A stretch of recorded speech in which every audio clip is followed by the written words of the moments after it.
নমস্কার, সুভদ্রার রান্নাঘরে আমার সকল দর্শক বন্ধুকে জানাই স্বাগত। আমি শিউলি। আজকে আমি দেখো একটা কাঁচা আম নিয়ে এসেছি। কাঁচা আমের অনুষ্ঠান বাড়ির মতো চাটনি বানাবো। তো আমি কিভাবে বানাচ্ছি তোমরা আমার সাথে থাকো, আমি তোমাদের দেখাচ্ছি।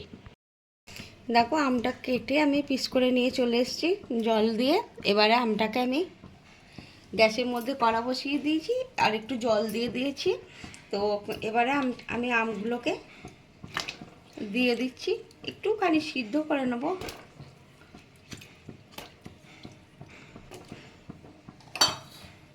আর এক ফোঁটা আমি হলুদ দিয়ে দেব, 1 চিমটে হলুদ দিয়ে দিলাম।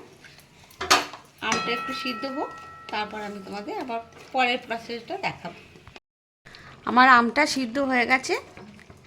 এবার আমি আমটাকে নামিয়ে নিচ্ছি। দেখো, হালকা করে সিদ্ধ করে নিয়েছি। এবার আমি আমটাকে একটা স্ট্রেনারের মধ্যে ঢেলে নিচ্ছি। আমি গ্যাসে কড়া বসিয়ে দিয়েছি, একটু সর্ষের তেল দিয়েছি আর একটু 5 ফোড়ন দিয়ে দিলাম। ফোড়নে একটা ভেঙে তেজপাতা দিয়ে দিলাম, একটু শুকনো লঙ্কা দিয়ে দিলাম। এই ফোড়নটা একটু ভাজা হবে। ফোড়নটা ভাজা হয়ে গেছে। এবার আমি আমগুলো দিয়ে দিচ্ছি।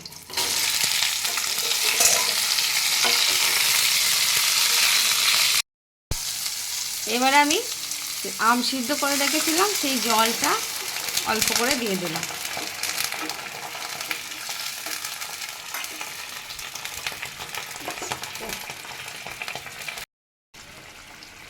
আমি এবার স্বাদ মতো লবণ দিয়ে দিচ্ছি। আর আমি হলুদ দেব না, কারণ আম সিদ্ধ করার সময় হলুদ দিয়েছিলাম। আমি বেশি হলুদ দিতে চাইছি না, তোমরা চাইলে দিতে পারো। এবার আমি কাজু আর কিশমিশ কতগুলো দিয়ে দিলাম।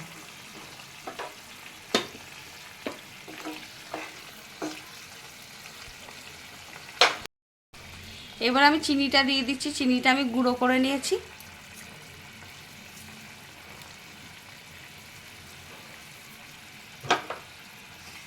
টেস্ট করে একটু দেখতে হবে, আর যদি লাগে তখন আমি আবার দেব। এবার একটু ফুটবে, একটু রসটা ঘন ঘন হবে, খুব ঘন হবে না আবার খুব পাতলাও হবে না। দেখো, আমার আমের চাটনি একদম রেডি হয়ে গেছে, সুন্দর হয়ে গেছে। কাজুগুলো কিশমিশগুলো সব সিদ্ধ হয়ে গেছে। আম তো হালকা করে সিদ্ধ করাই ছিল। যাই হোক, তো থিকনেসটা দেখো, বেশি ঘন বা বেশি পাতলা করিনি। এবারে আমি একটু ভাজা মশলা উপর থেকে ছড়িয়ে দিচ্ছি। এটা দিলে ভারী সুন্দর একটা সুগন্ধ বেরোবে। অল্প করে দিলাম। আর এটাই আছে তোমার ধনে, একটু জিরে আর একটু মৌরি আর শুকনো লঙ্কা, এই দিয়ে রোস্ট করে নিয়েছি, দিয়ে একটু গুঁড়ো করে নিয়েছি। ব্যাস, আমার রেডি। এবার আমি সার্ভ করে দেবো। গ্যাস অফ করে দিলাম, কিছুক্ষণ স্ট্যান্ডিং টাইমের জন্য রেখে দিয়ে তোমাদের সার্ভ করে দেখাবো। আমার অনুষ্ঠান বাড়ির মতো আমের চাটনি রেসিপি রেডি এবং সার্ভ করে দিয়েছি। অসম্ভব সুন্দর হয়েছে, আমি তোমাদের বলে বোঝাতে পারবো না। দেখো, এই থিকনেসটা একদম এরকমভাবেই দেয় অনুষ্ঠান বাড়িতে। আমার ছেলের এটা ভীষণ প্রিয় চাটনি। যাই হোক, তো তোমরা এইভাবে একবার বানাবে, বানিয়ে খাবে, খেয়ে আমাকে কমেন্ট করে জানাবে তোমাদের কেমন লেগেছে আমার আমের চাটনি রেসিপি। তোমরা সবাই ভালো থাকবে, সুস্থ থাকবে। তোমাদেরকে সকলকে অসংখ্য অসংখ্য ধন্যবাদ, অনেক অনেক ভালোবাসা আমার সাথে, আমার পাশে এইভাবে আমাকে সাপোর্ট করার জন্য, আমার সঙ্গে থাকার জন্য।